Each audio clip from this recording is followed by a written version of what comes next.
AITC Meghalaya growing day by day. Daniel Karsandi, former Vice President of the United Hindu Trap Movement, and Vicky Mauri, former Education Secretary of the United Hindu Trap Movement, yesterday in the presence of Meghalaya TMC State President Charles Pingrove and Meghalaya TMC Vice President James Lingdok, joined the party along with the 30 people. Number of youths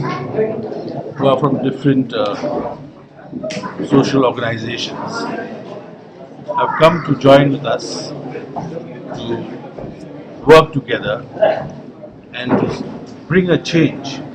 in our society, in our political scenario, especially taking into consideration the elections that are due in 2023. We decided to have only the leaders of the different organizations who cover most of the Kasi and Jaintia Hills region of the state to come and join with us and take the message forward